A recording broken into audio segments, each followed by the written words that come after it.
Hello everyone, Aiden here, and as you can see, my room may seem a little bit dark right now. That's because I'm actually recording at night. You can probably hear some crickets outside. It's about 7:40 right now, but I just wanted to go ahead and record this video right now because I got other plans I got going on. I got work, other stuff with my family, but we'll get that out of the way. So back in my Big 12 Media Days video, I mentioned that when I was making a video, I want to have more focus on just one video at a time. That's because, again, I wanted more focus on just one topic and multiple things. I had plans on making separate videos on the other conference media days, but it turns out that I've been way busier these past few weeks than I would have been. That's why I decided to make one big video covering the rest of the Power 4 conferences, and that includes the ACC, the SEC, and the Big Ten. So this is going to be my longest video yet, and I'm excited for the opportunity I have for the new challenges ahead, and this video will be one of them. I feel like once I get done recapping these other 3 media days, I will once again have another rapid fire section, just like we did for my Big 12 Media Days video, but I'm going to save that again for when we're done with the rest of the 3 conferences. So we're going to pretty much go through all of them at the same time at the end. So with all that out of the way, if you enjoyed this video, don't forget to leave a like, comment, and subscribe, because if you like college sports, mainly college football, you've come to the right place. This is my video recapping the ACC, SEC, and the Big Ten.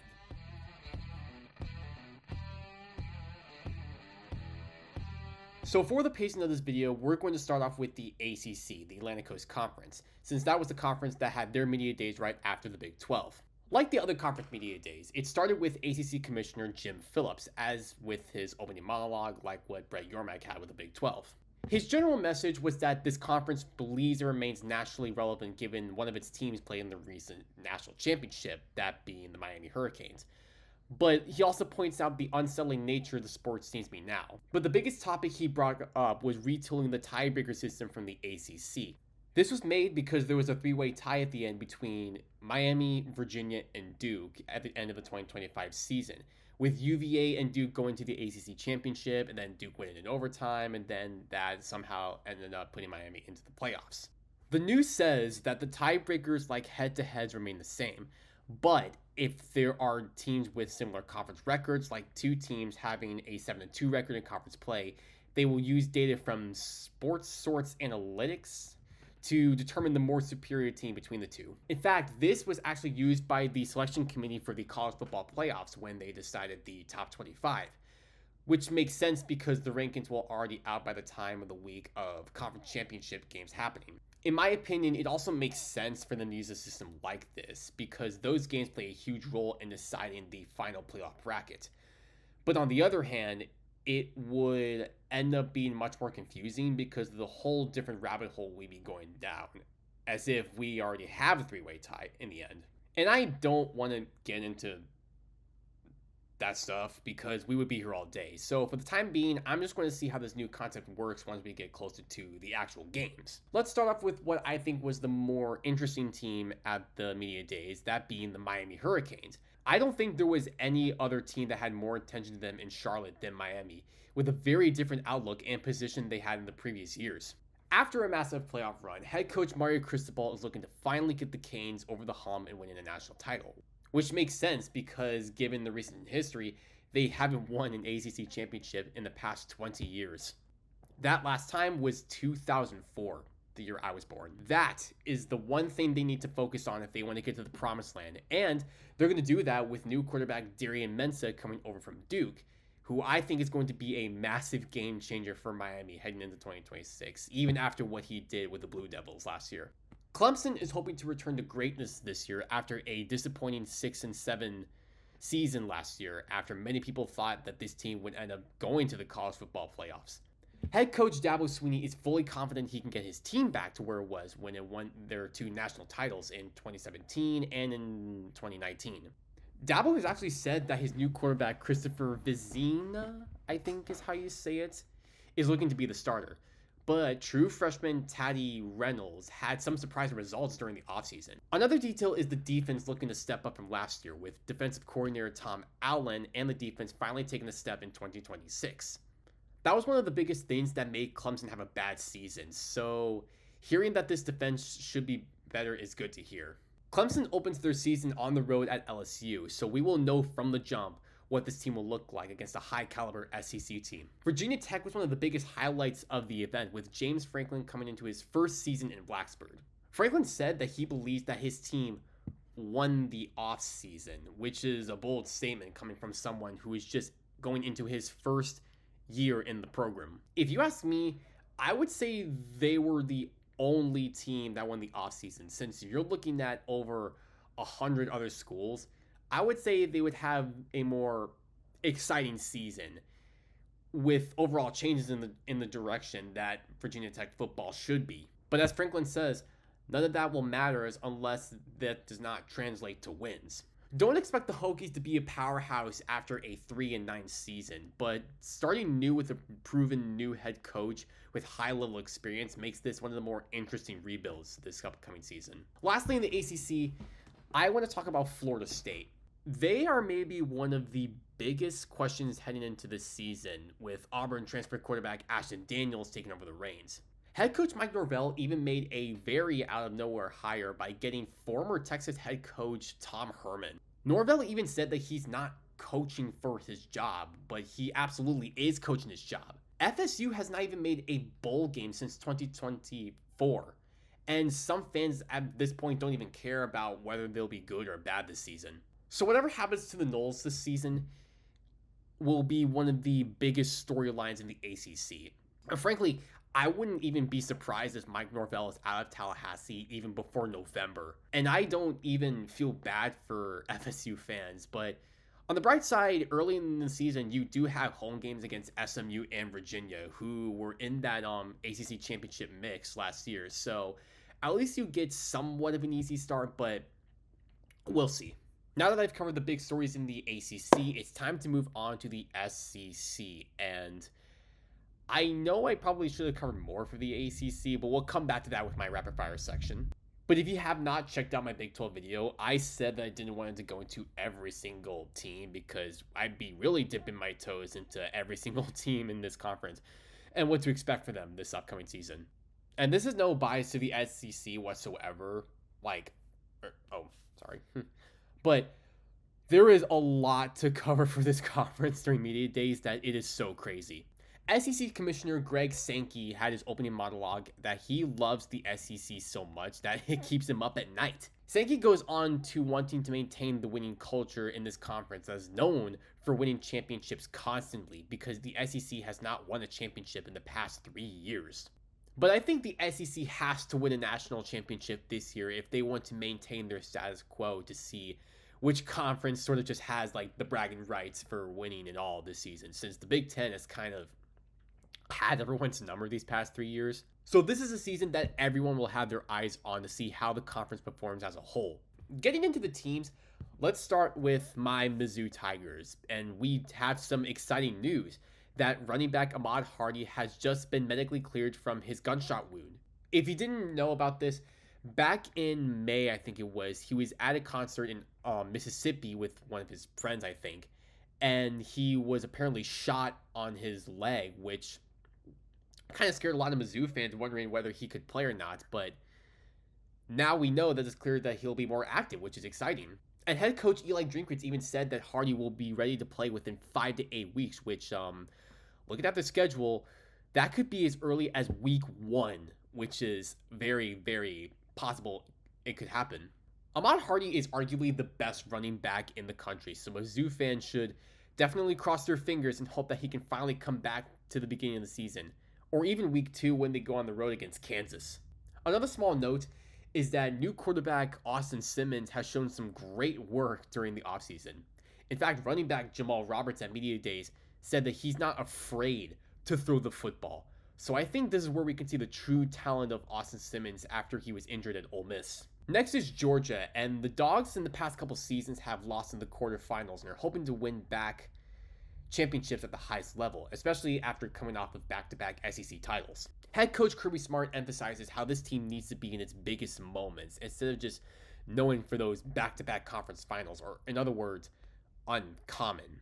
In fact, he even referred to the 2025 Oklahoma City Thunder's team that won the NBA Finals because that team was built around many factors like discipline, unselfishness, and the overall commitment to maintaining focus and just not getting any controversies and just going out there and winning it. On top of that, quarterback Gunnar Stockton, who is one of the representatives for Georgia, talked about how whether he could take his team to another national title run and eventually win another one for the program. But this man is about to take another step forward as a big leader for the Dogs this year, and they will be one of the top contenders to win it all. Alabama is still having their competition for the new starting quarterback between Austin Mack or freshman Keelan Russell. Kalen DeBoer at Media Days during his press conference was asked to compare the two and where they are right now. He said that Austin is going to his 4th year with Kalen DeBoer because he was with him when he was at Washington.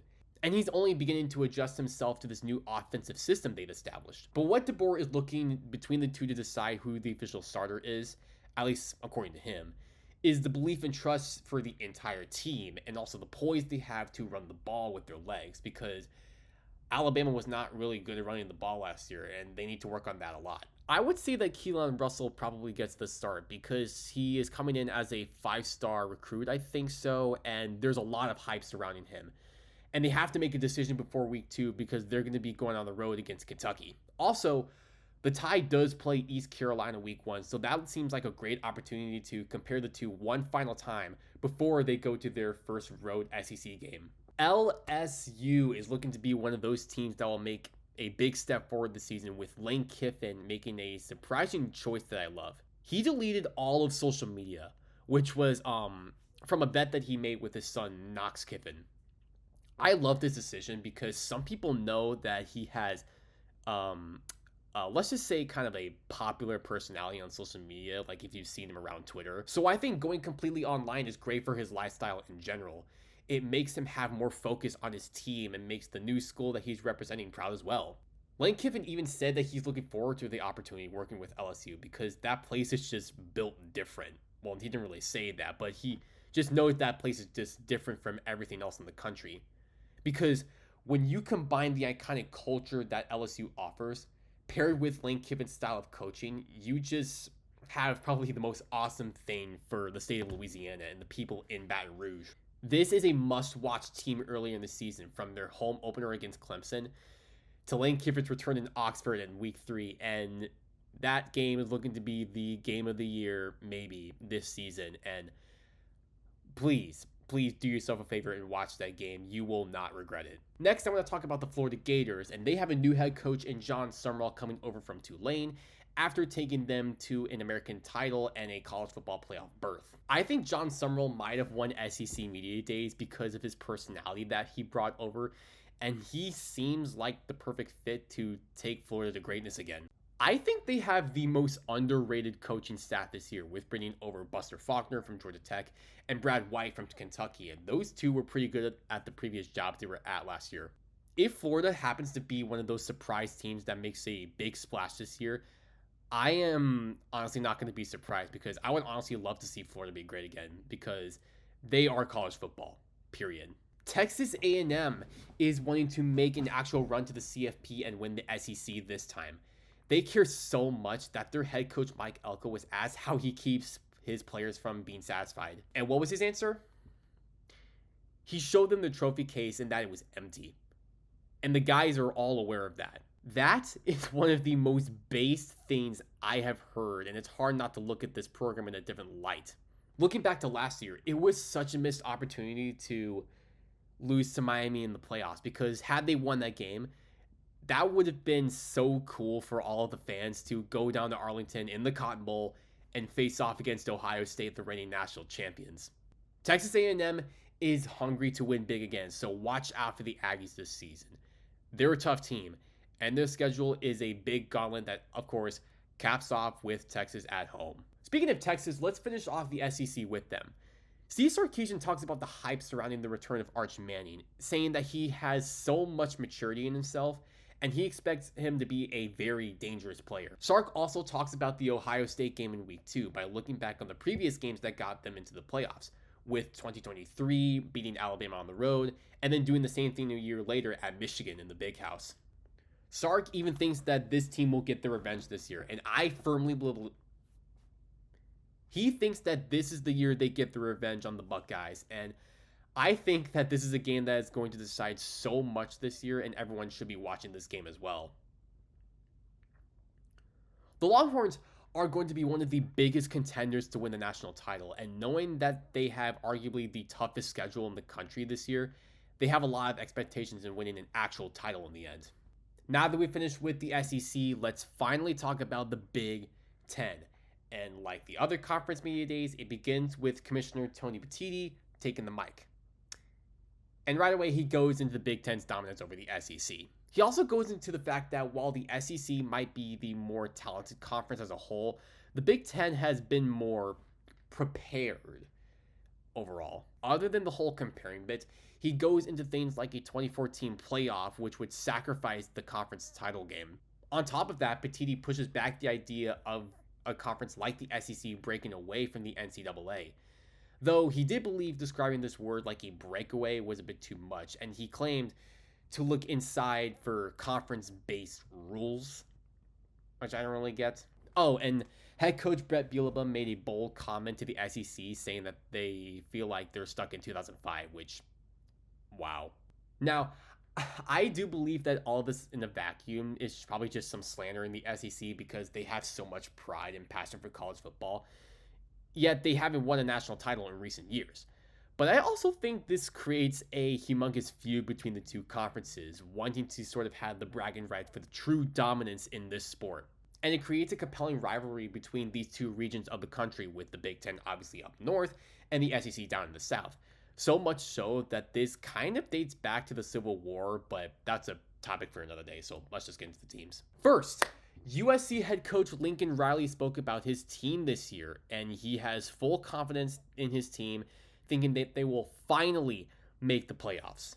USC has no excuses for this team this year, as they have missed the playoffs and have ended their season in disappointing ways. I honestly don't have 100% confidence that they will make the playoffs, though I did put them, I think, pretty close to the top 10 in my top 25 video, so they have to go out there and prove to themselves that they're 100% legit. Staying on the West Coast, Oregon has become so close to the promised land, only for them to lose in blowout fashion to Ohio State and Indiana, which were both rematches.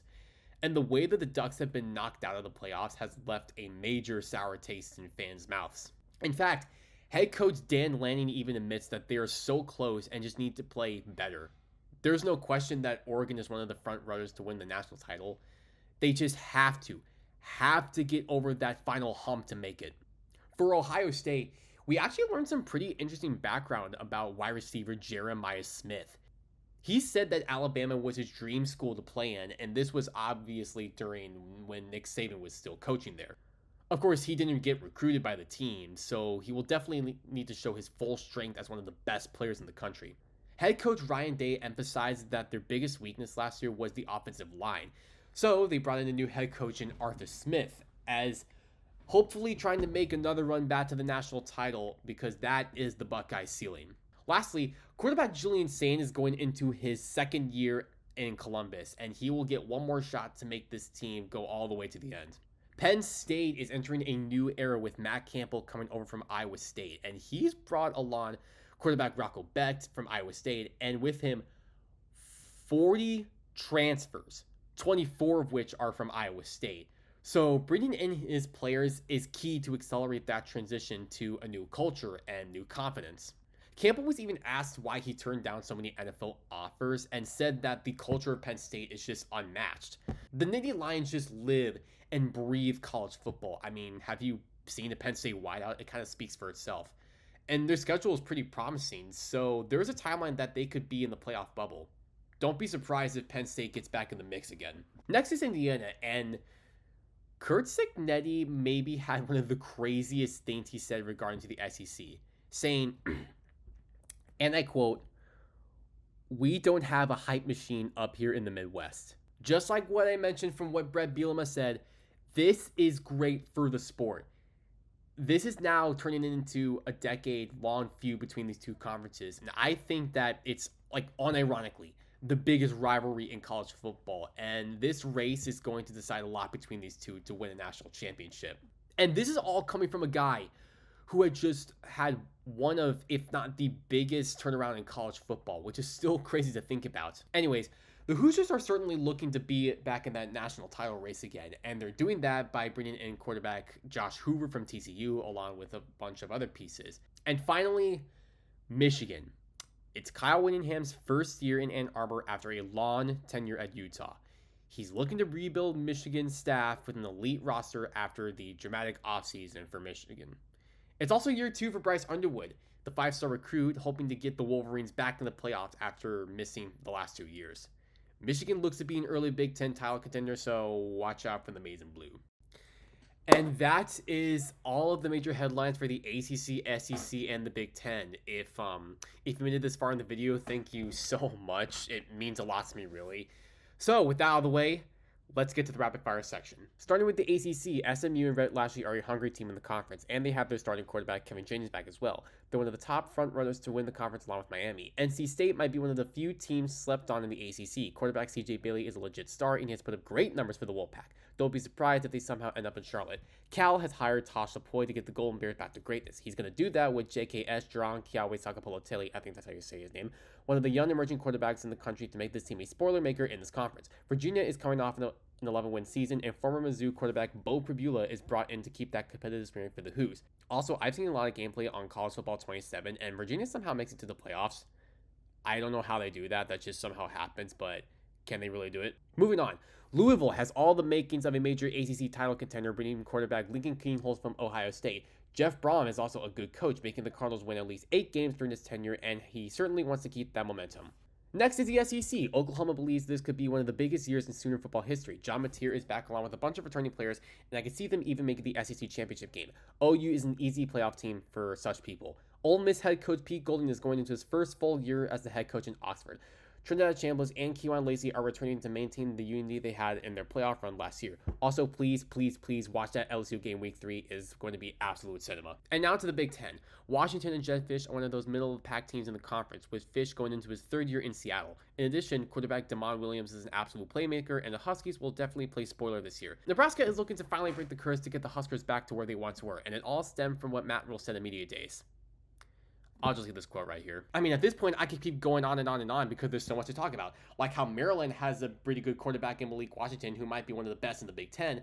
Illinois has brought in Bobby Hauck, the former Montana head coach, as their defensive coordinator, and Keaton Hauser from, East Carolina. UCLA has brought in Bob Chesney, the former head coach of James Madison, who took the Dukes to the playoffs, mind you, and he's keeping Nico Iamaleava. And Iowa is still Iowa. And let's not forget that Auburn has brought in Alex Goles and Byron Brown to be on the team, which I think is going to be a fun team to watch. Kentucky has brought in Will Steinem. They're a very hungry team. And Vanderbilt has a 5-star quarterback. Sorry, I got a bit too excited there. But you can really see that there's a reason to be excited for almost every single team. I honestly don't remember a time where there's a college football season that had this level of hype in. I honestly don't remember a college football season having this much hype going into it where we're only just a month away from it starting. And personally speaking, going to a school that competes in a conference that's historically been over the top and exhilarating, words cannot describe how blessed I am to see this level of greatness with my own eyes. I hope you all understand as well. And that is my video recapping the ACC, SEC, and Big Ten Media Days. Thank you so much for watching, and I hope you enjoyed this video. Don't forget to leave a like, subscribe, and turn on that notification bell, because once the college football season starts, expect a lot from this channel. And on a serious note, thank you all again for at least clicking on this video. It means a lot to at least just check out all my thoughts on this, because media days just feels like the home stretch at the start of the college football season. And I might have been rambling on and on, but I love college football so much. I really want to show more people just how different this sport is. There's nothing quite like it, and I'm just so excited. So now that it's all done, we're really seeing the season on the horizon. Take care, everyone. Bye.